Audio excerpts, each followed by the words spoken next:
हा हा हा हा। आज मैं बहुत खुश हूँ क्योंकि मैंने मम्मी पापा का आशीर्वाद से आज मैं बड़े हो गए हूँ और आज मेरा बर्थडे है। आप लोग जानते हैं हमारे मम्मी पापा हमको बहुत दुलार करते हैं। आप लोग जानते हैं हमारे मम्मी और पापा हमें बहुत दुलार करते हैं। इसलिए मैं अपने मम्मी को चरणों में प्रणाम करता हूँ और पापा का चरणों में प्रणाम करता हूँ।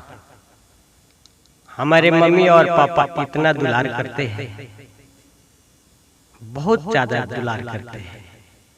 तो मैं आप लोग से बताना चाह रहा हूँ, आप लोग से बताने जा रहा हूँ कैसे दुलार करते हैं।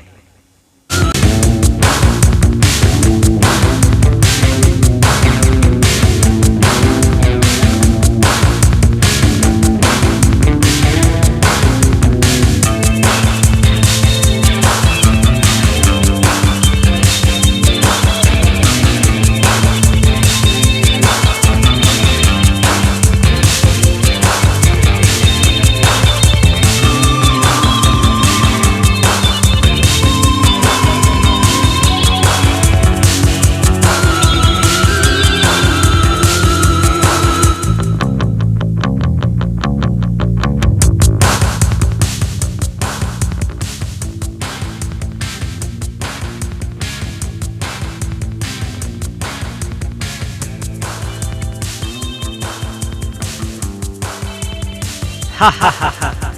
आज मैं बहुत खुश हूँ क्योंकि आज मेरा बर्थडे है।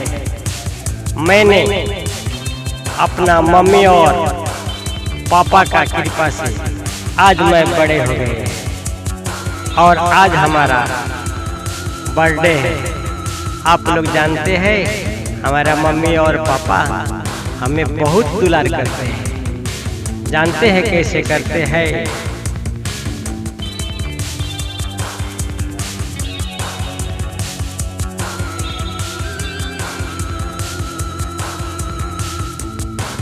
हमरा मम्मी जैसे केहू नहीं करेला दुलार, हमरा पापा जैसे केहू नहीं करेला दुलार। You are listening the PMB music.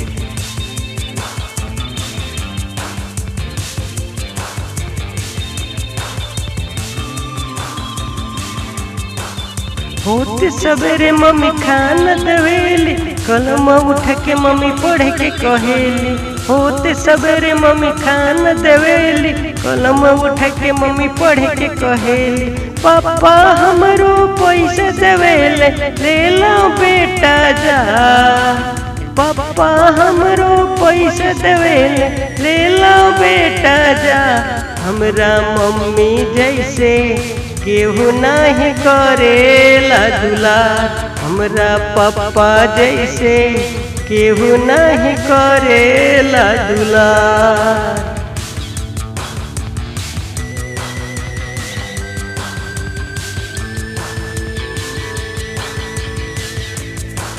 हमरा मम्मी जैसे केहू नहीं करेला दुलार, हमरा पापा जैसे केहू नहीं करेला दुलार।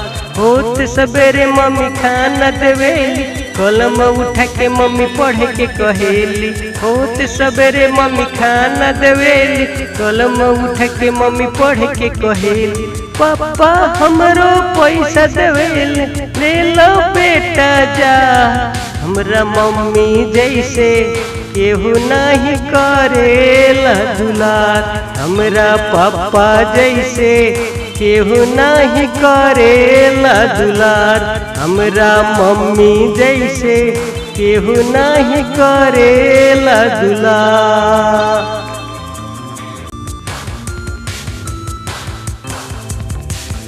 आज मेरा बर्थडे है, बर्थडे में की वादा है। आज मेरा बर्थडे है, बर्थडे में की वादा है। मम्मी और पापा का सपना पूरा करना है। मम्मी और पापा का सपना पूरा करना है।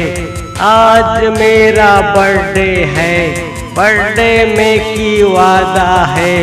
मम्मी और पापा का सपना पूरा करना है। मम्मी और पापा का सपना पूरा करना है। देखते रहिए BMB म्यूजिक।